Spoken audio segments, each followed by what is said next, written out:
Hello students, welcome to the online classes of Adi Career Point. Today in this video lecture, I am going to discuss in detail about 73rd Constitutional Amendment. Okay, so let's start the discussion in detail. And the first thing, what do you mean by the term Panchayati Raj? क्या आप पंचायती राज term से क्या समझते हैं? So whenever we are talking about Panchayati Raj, the term directly related with villages. Okay, this term directly related with village or rural areas, and that's why this particular system, which actually signifies the system of rural local self government. So Panchayati Raj system means the rural local self government, and this is the government at the bottom level.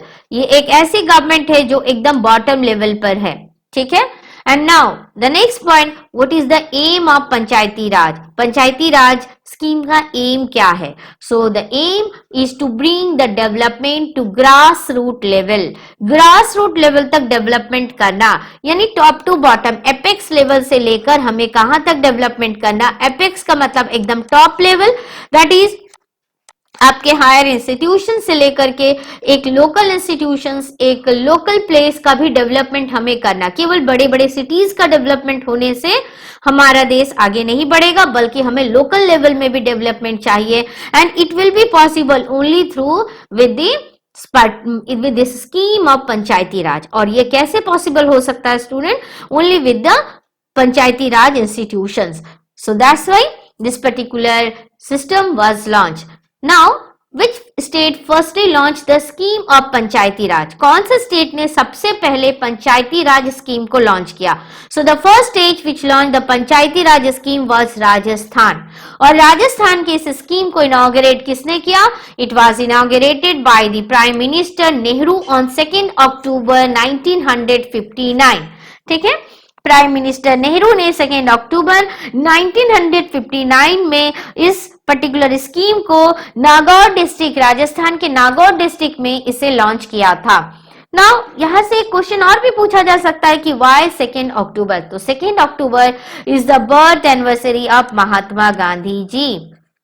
और महात्मा गांधी जी का सपना था कि भाई हमें स्वराज मिलेगा गांव से, तो हर गांव का डेवलपमेंट होना जरूरी है.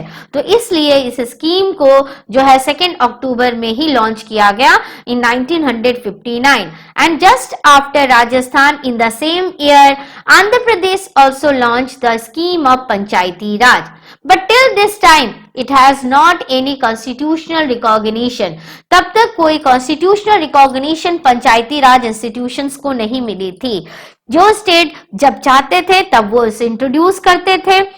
इलेक्शन हुआ तो हुआ, या बिना इलेक्शंस के ही कोई कमिटी बनाकर काम करते थे, लेकिन कोई फिक्स टेन्योर नहीं था, कुछ भी नहीं था. तो इस सब के लिए सबसे इंपॉर्टेंट था कि कॉन्स्टिट्यूशनल रिकॉग्निशन मिलना, क्योंकि कॉन्स्टिट्यूशन में अगर किसी पर्टिकुलर सिस्टम को रिकॉग्निशन मिलती है तो वो एक सिस्टमेटिक मैनर में काम करने लगती है और वो पूरे ऑल ओवर इंडिया में सिस्टमेटिक मैनर में काम कर सकती है. तो इसलिए कई सारी कमिटीज बनी और इट लास्ट इन 1989 में पीके थंगन कमिटी ने रिकमेंड किया कि भाई पंचायती राज सिस्टम को कॉन्स्टिट्यूशनल रिकॉग्निशन मिलना चाहिए, ताकि हम पूरे लोकल गवर्नमेंट की डेवलपमेंट सही तरीके से कर पाए. एंड यूनिफॉर्म सिस्टम में होना चाहिए, किसी स्टेट में ये है, किसी स्टेट में ये नहीं है. तो ऐसे में पूरे भारतवर्ष में एक यूनिफॉर्म सिस्टम लाना जरूरी था. And for this uniform system what do we need? We need constitutional recognition of particular system. So that's why this committee, PK Thungon committee, has supported, they have given the recommendation for the constitutional recognition. And to fulfill this recommendation, what the government did, the government introduced Panchayati Raj Act in 1989. तो 73rd Constitutional Amendment Bill जो है, it was introduced in Parliament in 1989 में. 1989 में 73rd constitutional bill को जो है, amendment bill को parliament में पेश किया गया. और उसके बाद 1992 में this 73rd constitutional amendment bill pass by the both the houses of the parliament. और 1992 में 73rd कॉन्स्टिट्यूशनल अमेंडमेंट एक्ट जो है वो पास होती है. एंड दिस एक्ट जो है, it came into force in 1993. और इस एक्ट को जो है इफेक्ट में लाया गया 1993 में। And the 73rd constitutional amendment act deals with what, ये 73rd constitutional amendment act deals with the rural local self government. And this rural local self government which is also known as Panchayati Raj institutions, इसे हम और किस नाम से जानते हैं, PRIs, यानी पंचायती राज इंस्टीट्यूशंस के नाम से जानते हैं। And this particular act 73rd constitution act has given the constitutional status to the Panchayati Raj institution. And in the same year in 1992 another act also passed which is known as 74th constitutional amendment act, and that particular act deals with what, that particular act deals with नगर पालिकास, जो कि आपके urban areas में होता है। Local areas के लिए पंचायत है तो अर्बन एरियाज के लिए नगर पालिकास है। In the same year, this particular constitutional amendment act is also passed, and both the act came into force in 1993. दोनों ही constitutional amendment act को कब implement किया गया, 1993 में। Now the next point कि इस कॉन्स्टिट्यूशनल अमेंडमेंट एक्ट जो हमने किया है 73rd कॉन्स्टिट्यूशनल अमेंडमेंट एक्ट जो है, इस एक्ट के वजह से क्या क्या चेंजेस, व्हाट चेंजेस ऑकर्ड और what things were added, which part added in the constitution. So with this 73rd constitutional amendment act part 9 added to the constitution of India. इस 73rd कॉन्स्टिट्यूशनल अमेंडमेंट एक्ट के वजह से part 9 जो है हमारे constitution में add किया गया। And this part 9 included article 243 to 243O, ठीक है। आर्टिकल 243 से article 243O deals with what, deals with PRIs, Panchayati Raj institution से डील करती है।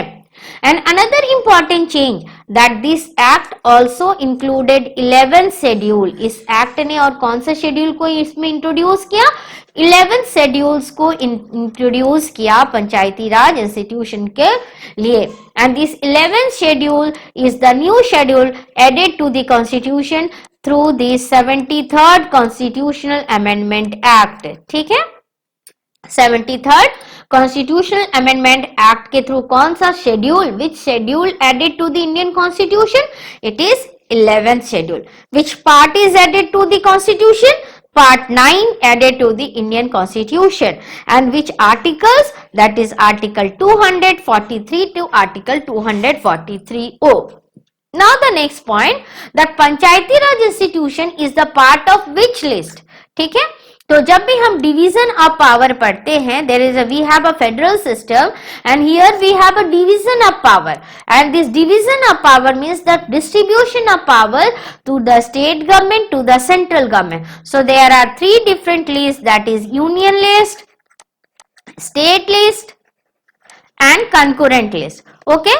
And whatever the subject is mentioned in the union list, this is deals by central government only, and state list में जो भी subject mention होगा, the particular state has the power to deals with those subject। And whenever we are talking about concurrent list, तो concurrent list में both the state plus central government, okay, central government or union government plus state government, both the government has the power to deal with that particular subject। So but when we are talking about Panchayati Raj institution, लेकिन हम जब पंचायती Raj institution के बारे में बात करते हैं student, so this is the matter of the state, so that's why this is included in the state list, okay। I hope कि यहां तक आपको सारे पॉइंट समझ में आए होंगे। Now the most important thing, that is the provision। तो अब तक हमने इंट्रोडक्शन पढ़ा था कि 73rd कॉन्स्टिट्यूशनल अमेंडमेंट कब इसे पार्लियामेंट में इंट्रोड्यूस किया गया, कब ये पास होता है, और उसके बाद ये when did it come into effect, ये कब इफेक्ट में आता है। तो अब जानते हैं features of the 73rd constitutional amendment और the provisions of the 73rd constitutional amendment act. और इसके अलावा और एक तरह से हम इस टॉपिक को देख सकते हैं कि चेंजेस ऑकर्ड, और एक तरह से हम इसे देख सकते हैं चेंजेस ऑकर्ड, ठीक है, changes occurred in the Panchayati राज, इन पंचायती राज। तो पंचायती राज स्कीम में क्या क्या चेंजेस आते हैं due to this 73rd constitutional amendment act. और इसके अलावा इस टॉपिक को हम इस तरह से भी देख सकते हैं कि बिफोर 73rd, कि भाई 73rd कॉन्स्टिट्यूशनल अमेंडमेंट एक्ट के पहले और आफ्टर क्या क्या चेंजेस आते हैं।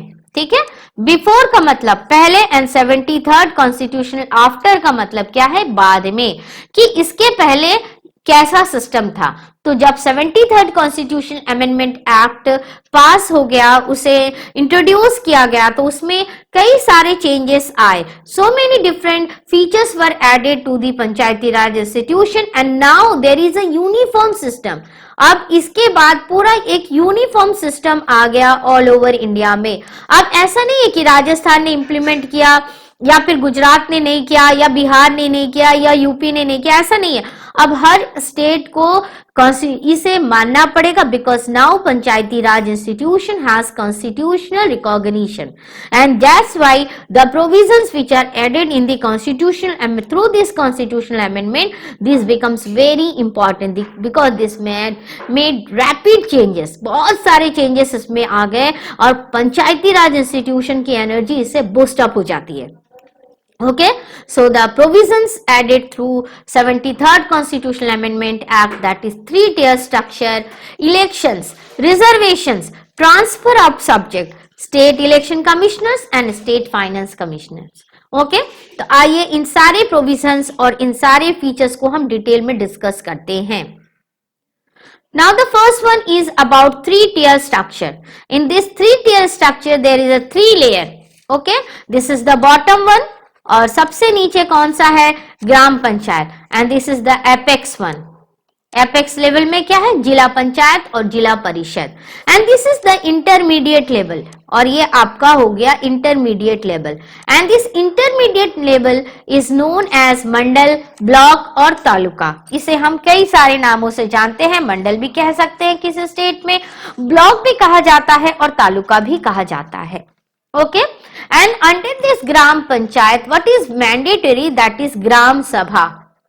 Gram sabha is a mandatory body and this intermediate level is not mandatory. ये उतना ज्यादा जरूरत नहीं है।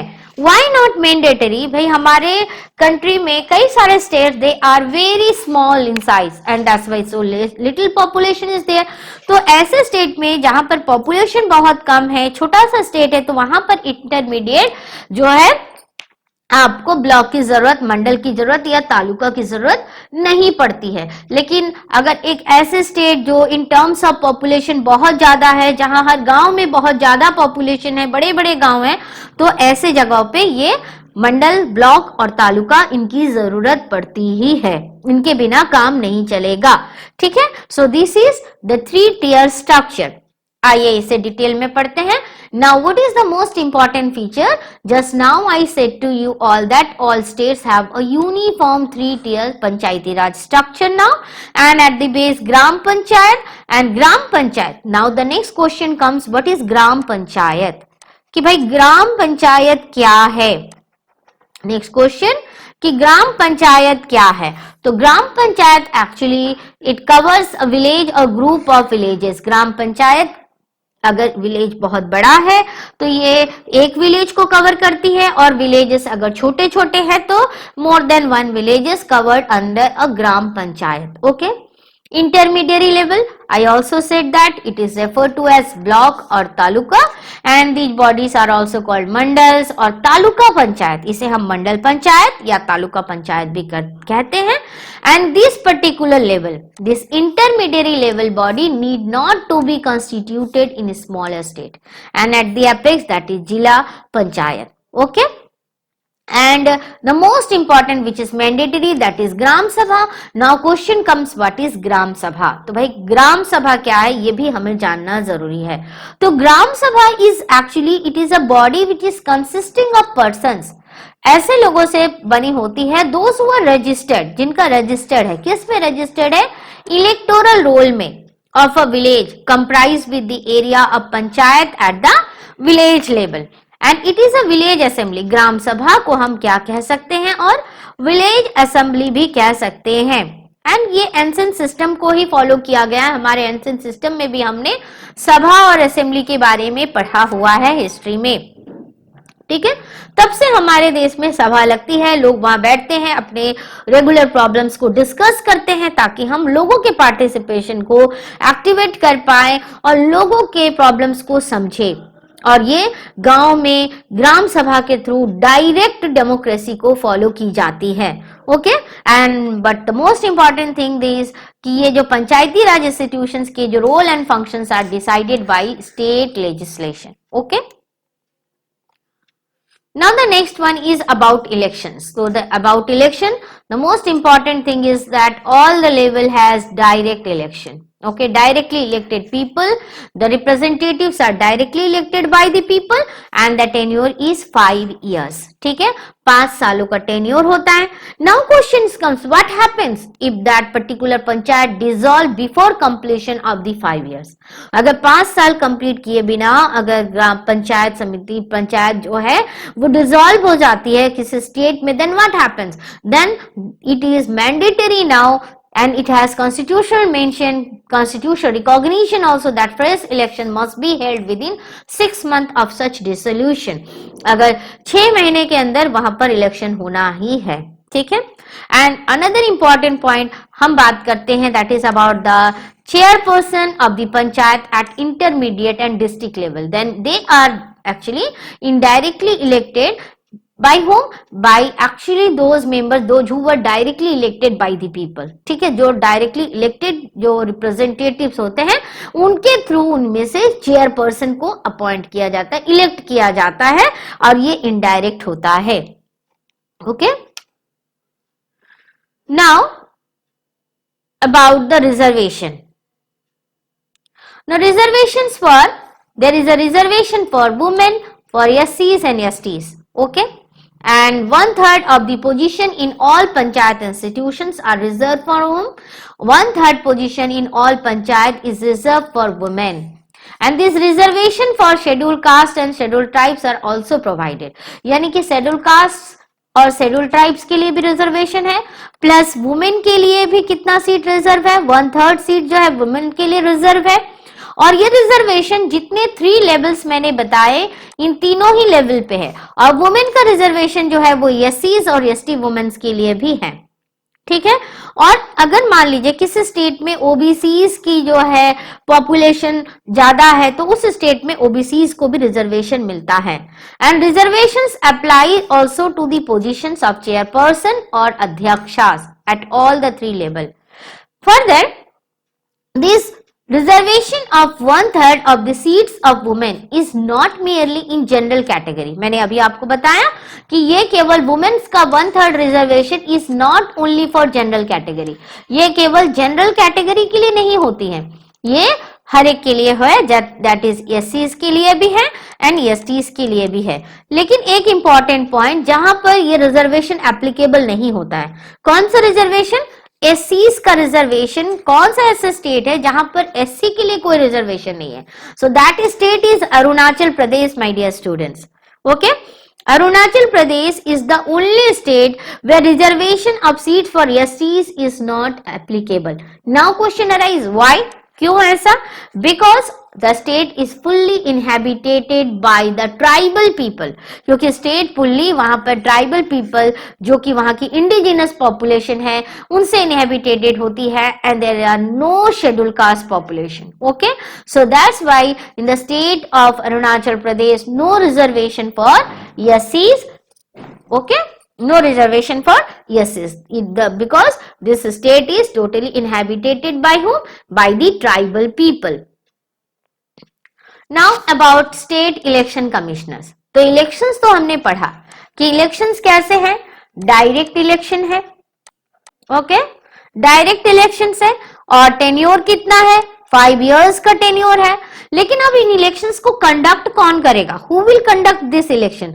सो these elections are actually conduct by state election commissioners. ठीक है, ये इलेक्शन कौन कंडक्ट करेंगे? स्टेट इलेक्शन कमिश्नर्स, जो कि governor of that particular state, जो उस पर्टिकुलर स्टेट के गवर्नर होंगे, वो गवर्नर उन्हें अपॉइंट करेंगे और उनके अपॉइंटमेंट के बाद स्टेट इलेक्शन कमिश्नर्स काम करेंगे। And this state election commissioner is an independent officer. State election commissioner एक इंडिपेंडेंट कमिश्नर ऑफिसर है और इनका कोई कंट्रोल, इनका जो है, इनके ऊपर इलेक्शन कमीशन ऑफ इंडिया का कोई कंट्रोल नहीं होता है। ठीक है, इलेक्शन कमीशन ऑफ इंडिया का स्टेट इलेक्शन कमिश्नर्स के ऊपर कोई कंट्रोल नहीं होता है। And state election commissioners are appointed by governors of that particular state. Governor के द्वारा ये अपॉइंट किए जाते हैं। Okay, now about the transfer of subject. तो कितने सब्जेक्ट्स को ट्रांसफर किया गया है? तो मैंने आपको बताया 11th शेड्यूल ऐड किया गया है कॉन्स्टिट्यूशन में through the 73rd constitutional amendment. तो इस 11th शेड्यूल में 29 subjects are mentioned. Okay, and this 29 subjects transfer to the Panchayati Raj institution from which list? It is from state list. ठीक है, स्टेट लिस्ट से 29 सब्जेक्ट्स को ट्रांसफर किया गया है पंचायती राज इंस्टीट्यूशंस में। ओके, और ये वो सारे सब्जेक्ट्स है जो रूरल एरियाज के लिए बहुत ही इंपॉर्टेंट है। उनका एग्रीकल्चर से रिलेटेड मैटर, इरिगेशन फैसिलिटीज, ये सारे बहुत ही इंपॉर्टेंट पॉइंट है जो कि इस 29 सब्जेक्ट में मेंशन किया गया है। इसके अलावा पूरे गांव तो पूरी तरह से एक्चुअली प्राइमरी एक्टिविटी पर डिपेंड करती है। तो जितना भी प्राइमरी एक्टिविटी से रिलेटेड मैटर है वो सारा कुछ चला जाता है इस 29 सब्जेक्ट्स में। Okay, and these subjects were mostly, और क्यों? Because these subjects were mostly linked to the development and welfare function of the local level. Okay, now about the state finance commission। तो भाई इससे पहले 73rd कॉन्स्टिट्यूशनल अमेंडमेंट जब तक नहीं आया था तब तक बहुत कुछ नहीं था। तो सबसे पहले तो यूनिफॉर्म सिस्टम नहीं था और भी बहुत सारी चीजें नहीं थी। तो लेकिन इसके साथ साथ जो पंचायती राज इंस्टीट्यूशंस है उनके पास अपना फाइनेंस नहीं था, उनके पास अपना फंड नहीं था। ठीक है, लेकिन अब with the 73rd constitutional amendment क्या होता है? The state government is also required to appoint a state finance commission. और वो कितने सालों के लिए? For 5 years, once in 5 year। और ये कमीशन क्यों, क्या जरूरत है स्टेट फाइनेंस कमीशन को अपॉइंट करने के लिए? So this commission would examine the financial position of the local government. तो लोकल गवर्नमेंट का क्या फाइनेंशियल पोजीशन है, इसे आइडेंटिफाई करना जरूरी है। इसके लिए स्टेट फाइनेंस कमीशन को अपॉइंट किया गया है। And it would also review, ये स्टेट फाइनेंस कमीशन और क्या करती है? रिव्यू करती है। क्या रिव्यू करती है? The distribution of revenues. Revenues का डिस्ट्रीब्यूशन किसके बीच में? स्टेट के बीच में एंड लोकल गवर्नमेंट्स के बीच में। ओके, लोकल गवर्नमेंट के बीच में कितना फंड गया, लोकल गवर्नमेंट के नीड्स फुलफिल हुए या नहीं, इन सभी को ध्यान में रखा जाता है। Now that's why what is the importance of the appointment of state finance commission. State finance commission को अपॉइंट करने की क्या जरूरत है? So this innovation ensures that allocation of funds to the rural local government will not be political matter। भाई ये political matter नहीं होना चाहिए कि भाई कहे कि हमारे यहाँ पर कोई और दूसरी पॉलिटिकल पार्टी है, स्टेट में कोई चीफ मिनिस्टर कोई और पॉलिटिकल पार्टी का होगा तो हम आपको फंड एलोकेट नहीं करेंगे, ऐसा हो सकता है। तो भाई ऐसा कोई पॉलिटिकल मैटर का हिस्सा ना बने, इसलिए स्टेट फाइनेंस कमीशन को अपॉइंट किया गया है। Now the next point, which is also very important, state exempted from the provisions of the 73rd Constitutional Amendment Act। तो कौन कौन से ऐसे स्टेट है इंडिया में जिसे 73rd कॉन्स्टिट्यूशनल अमेंडमेंट एक्ट के प्रोविजन से एग्जेम्प्ट किया गया? और उसको एग्जेम्प्ट करने के पीछे रीजन क्या है? जबकि मैंने आपको बताया there is a uniform system, पूरे भारतवर्ष में एक ही सिस्टम है, लेकिन इसके बावजूद स्पेशली नॉर्थ ईस्ट में ये सिस्टम एप्लीकेबल नहीं हो रहा है। और वो कौन कौन से स्टेट? स्पेशली नागालैंड, आपका मेघालय और आपका मिजोरम। ठीक है, क्यों यहाँ पर ये एप्लीकेबल नहीं है? क्यों एग्जेम्प्ट है? बिकॉज इन 1996 एक सेपरेट एक्ट पास होती है and this act extending the provisions of Panchayati Raj system to the area and many adivasi community. क्योंकि यहाँ पर क्या होता है कि बहुत सारे आदिवासी कम्युनिटीज है जो यहाँ पर अपने सिस्टम को लेकर चलते हैं और अपने अनुसार काम करते हैं, तो इसलिए इन्हें क्या किया गया था, पहले एग्जेम्प्ट किया गया था। ठीक है, क्योंकि यहाँ पर पूरी तरह से ट्राइबल पॉपुलेशन है, इस पर्टिकुलर एरिया में पूरी तरह से आपको अधिकतर ट्राइब्स मिलेंगे, इंडिजिनस पॉपुलेशन मिलेंगे और उनका अपना कल्चर, उनके सिस्टम को भी प्रोटेक्ट करना जरूरी था। ठीक है, उनके खुद के भी प्रोटेक्शन करना, उन्हें प्रोटेक्शन देना बहुत जरूरी था, इसलिए इसे एग्जेम्प्ट किया गया। And for this purpose more power given to the gram sabha of these areas. लेकिन इस एरियाज के ग्राम सभा को बहुत ज्यादा पावर दिया गया and elected village panchayat had to get the consent of gram sabha in many respect. और कोई भी काम करने के लिए जो ग्राम सभा है पंचायत की, उसका परमिशन पंचायत को मिलना जरूरी है। उनके परमिशन के बिना ये काम नहीं हो सकता है। ठीक है, तो ये थे वो सारे पॉइंट जो हमने 73rd कॉन्स्टिट्यूशनल अमेंडमेंट एक्ट में डिस्कस किया। एक बार हम इसे रिवाइज कर लेते हैं बिफोर एंड आफ्टर के नाम से। Before 73rd constitutional amendment act, 73rd constitutional amendment act and after, उसके बाद में क्या होता है। तो भाई बिफोर में नो यूनिफॉर्म सिस्टम, कोई यूनिफॉर्म सिस्टम हमें नहीं दिखता है, किसी ने इंप्लीमेंट किया किसी ने नहीं किया, तो यहाँ यूनिफॉर्म सिस्टम हमें मिलता है, पूरा टोटल यूनिफॉर्म सिस्टम है। All states in India have the same system. Okay, यहाँ पर कोई नो मैंडेटरी, यहाँ पर कोई मैंडेटरी सिस्टम नहीं था कि इलेक्शंस मैंडेटरी है। ठीक है ना, इलेक्शंस एकदम कंपलसरी करना है ऐसा कुछ नहीं था, बट हियर इलेक्शन जो है after completion of the tenure का कंप्लीशन हो गया, यानी 5 इयर्स के टेन्योर का कंप्लीशन हो गया, इलेक्शन मैंडेटरी है, करना ही पड़ेगा।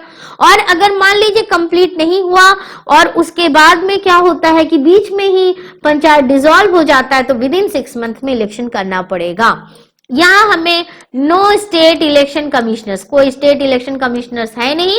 The power goes to state government, state government के पास में ही डायरेक्ट पावर था, लेकिन यहाँ पर स्टेट इलेक्शन कमिश्नर्स भी मैंडेटरी है, अपॉइंटेड बाय गवर्नमेंट है। नाउ स्टेट गवर्नमेंट का इंटरफियर यहाँ पर नहीं चलेगा। ओके, और सबसे इंपॉर्टेंट बात, नो कॉन्स्टिट्यूशनल रिकॉग्निशन, कोई कॉन्स्टिट्यूशनल रिकॉग्निशन नहीं थी, लेकिन यहाँ पर आपको कॉन्स्टिट्यूशनल रिकॉग्निशन मिलती है।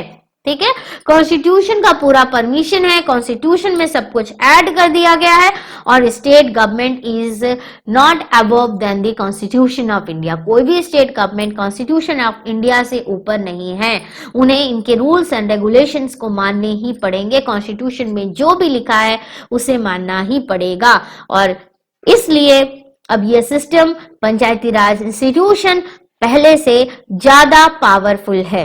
तो आई होप स्टूडेंट कि आपको पूरे के पूरे पॉइंट, पूरी की पूरी टॉपिक समझ में आए होंगे। अगर फिर भी कोई डाउट रह गया तो आप जरूर जो है कमेंट सेक्शन में मेंशन कीजिए, और आपको अच्छा लगा तो भी आप इसे लाइक जरूर करें, कमेंट दे और इस वीडियो को जरूर ज्यादा से ज्यादा स्टूडेंट्स तक शेयर करें। And at last, thanks for watching this video. Please stay safe during this pandemic. Okay, thanks for watching this video.